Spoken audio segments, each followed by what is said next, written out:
L'homme à la peau d'ours. Il était un jeune homme qui s'engagea dans l'armée. Il s'y conduisit bravement, toujours le premier devant les balles. Tout alla bien pendant la guerre, mais quand la paix fut conclue, il reçut son congé, et son capitaine lui dit d'aller où il voudrait. Ses parents étaient morts, il n'avait plus de domicile, il pria ses frères de le recevoir jusqu'à ce que la guerre recommençât.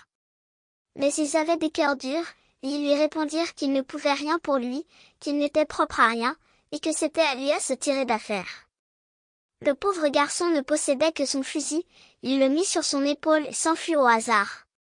Il atteignit une grande lande sur laquelle on ne voyait rien qu'un cercle d'arbres. Là il s'assit à l'ombre en pensant tristement à son sort.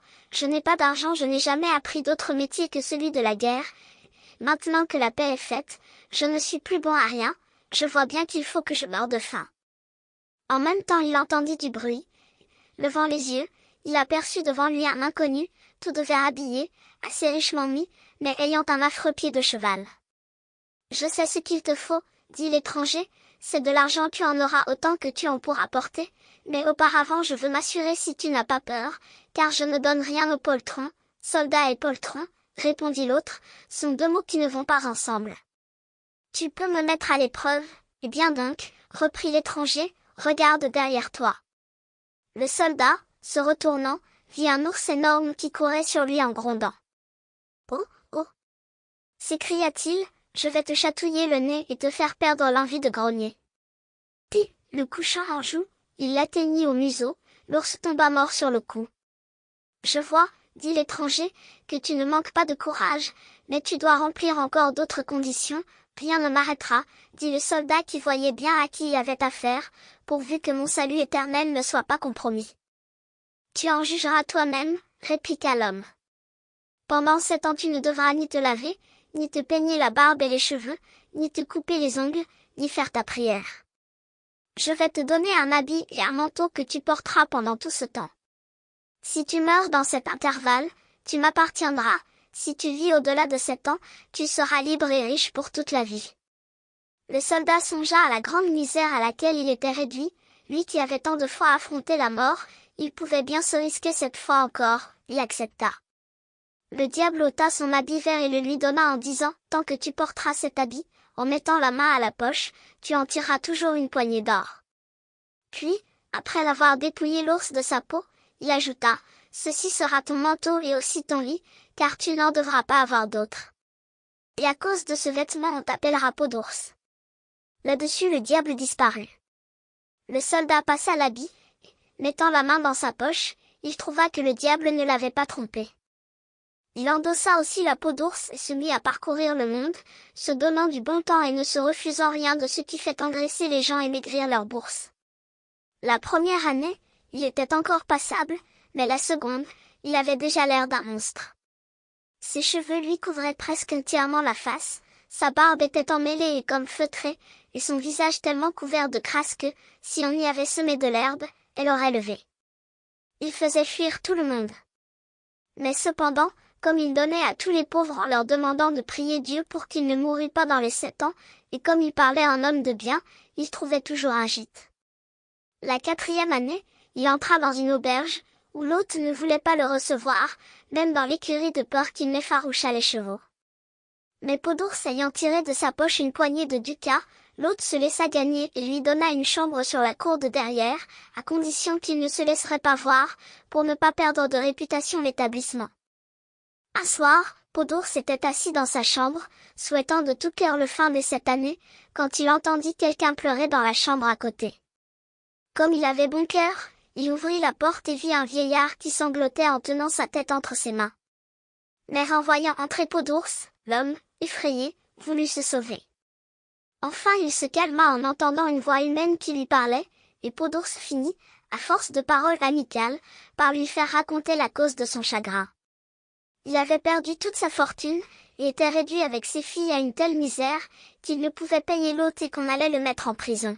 « Si vous n'avez pas d'autres soucis, lui dit Peau d'ours, j'ai assez d'argent pour vous tirer de là. » Et ayant fait venir l'hôte, il le paya et donna encore au malheureux une forte somme pour ses besoins. Le vieillard ainsi délivré ne savait comment témoigner sa reconnaissance. « Viens avec moi, dit-il, mes filles sont des merveilles de beauté. Tu en choisiras une pour ta femme. Elle ne s'y refusera pas quand elle saura ce que tu viens de faire pour moi. À la vérité, tu as l'air un peu bizarre, mais une femme t'aura bientôt reformé. Peau d'ours consentit à accompagner le vieillard. Mais quand l'aînée aperçut cet horrible visage, elle fut épouvantée qu'elle s'enfuit en poussant des cris. La seconde le considéra de pied ferme et le toisa de la tête aux pieds, mais elle lui dit, « Comment accepter un mari qui n'a pas figure humaine ? J'aimerais mieux cet ours rasé que j'ai vu un jour à la foire, et qui était habillé comme un homme, avec une pelisse de hussard et des gants blancs. Au moins il n'était que laid, on pouvait s'y accoutumer. » Mais la plus jeune dit, « Cher père, ce doit être un brave homme, puisqu'il nous a secourus, vous lui avez promis une femme, il faut faire honneur à votre parole. » Malheureusement, le visage de Peau d'ours était couvert de poils et de crasse. Sans cela on eût pu y voir briller la joie qui épanouit son cœur quand il entendit ces paroles. Il prit un anneau à son doigt, le brisa en deux et en donna une moitié à sa fiancée, en lui recommandant de la bien conserver pendant qu'il gardait l'autre. Dans la moitié qu'il donnait, il inscrivit son propre nom, et celui de la jeune fille dans celle qu'il gardait pour lui. Puis il prit congé d'elle en disant, « Je vous quitte pour 3 ans. Si je reviens, nous nous marierons, mais si je ne reviens pas, c'est que je serai mort, et vous serez libre.